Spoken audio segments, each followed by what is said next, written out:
The Isaiah Factor Uncensored starts now.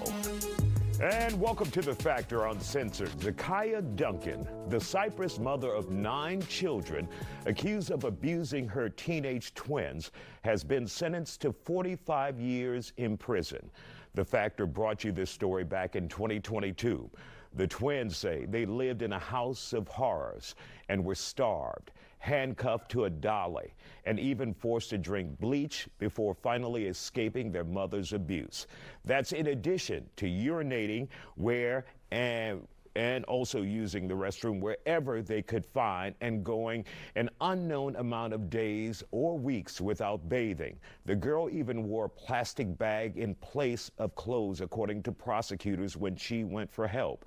Now 18, the children are trying to rebuild their lives while carrying the trauma of what they survived. Duncan's defense pointed to her own struggles, but the court made it clear what happened to these kids was horrific, and justice had to be served. This case raises urgent questions about child abuse accountability and how we protect vulnerable children. Joining us to weigh in tonight, we have with us Cookie, a mother of 4 children, Senior Detective Claudia Bethany, and therapist Dr. Jasmine Boone. So, Claudia, first of all, your thoughts about what we have seen here. Just heartbreaking to realize that children have gone through such a horrible situation, and there's family. Of course, they moved from Louisiana to Texas, back and forth, but someone had to know something. Yeah, I think it's very traumatic experience that the kids had to endure, the things that they went through. By being family, I think someone knew something. It's not a secret. A lot of times that is like a behavior, a pattern of people that's been through things in life as far as abuse, family violence, domestic violence, things of that sort that lead to that behavior. And I think there was a previous CPS case with the mother who is now going to prison. But when you guys stumble as investigators and you're rock hard, you're rock solid, but when you stumble upon a case like this where children may have been treated like animals, what does that do to you as a hardened investigator?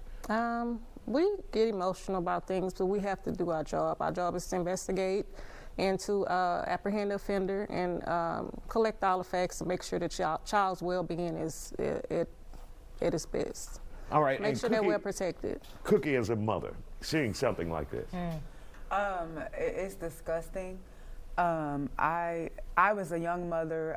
I had my first child at 19 going on 20. In fact, that same child will be 18 in a couple weeks who knew one of the twins. And I also work with children. And so, like she said, somebody knew something. I have a child who don't like to go anywhere, and when he's missing too many family events, somebody asks me, where is he? Why is Trey not here? Because again, there's a check and balance. And for her to have that many children, somebody knew something, somebody saw something, somebody figured something wasn't right. More importantly, when she realized she was wrong, she gathered the others and skipped state. I got a problem with that. That means you are conscious, you are aware. And my thing is even if you are, because we all struggle. Again, I was a young mother, things happen. There are so many resources in place. She could have went to the fire station, even though they are aged out. Somebody would have got her help, and that's the part that is just unforgivable. It's inhumane, it's disgusting. Dr. Boone, first let's deal with the 9 children aspect.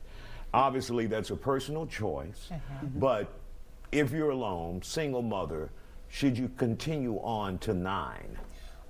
And we use the term mother very loosely, right? So I don't believe that she was this sweet, nurturing mother, and all of a sudden I'm torturing 2 of my children. So you weren't much of a mother to begin with, so why have 9?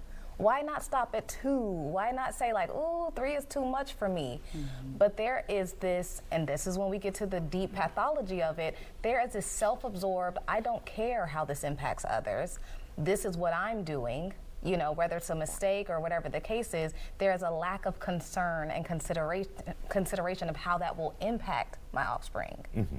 Yeah, it's incredibly, there's a deep, severe psychological, but pathological. We're dealing with sociopathic type things where I know what I'm doing, I'm gonna do it anyway. Right. Yeah. And so in this case, even after getting 45 years, Yeah. do you think she realizes that she is in the wrong, or she may be in denial? No, in this instance, we deal with what's called moral disengagement or delusions of justification. And this is when the abuser creates a storyline, creates a narrative of like why this was okay, why this was necessary. You know, I tried to get them to do this, this, and that. They didn't listen. This is the only way to do it. So she will stick to that justification, and that will be her truth probably until she leaves this earth, because she will not be willing to admit that I am capable of causing this type of harm and destruction to my own. And we have about 1 minute left, but for all of you, when you realize what these children now have to endure as adults, this trauma, how difficult will it be for them to even function? This is a lifetime journey for them now. So this is complex PTSD that they're dealing with, meaning that they were exposed to trauma not just daily, but throughout the day. So this is going to be intensive, extensive, lifetime work that they will have to go through. All right, we want to thank you all for joining us here on The Factor Uncensored. Just a horrible, tragic story.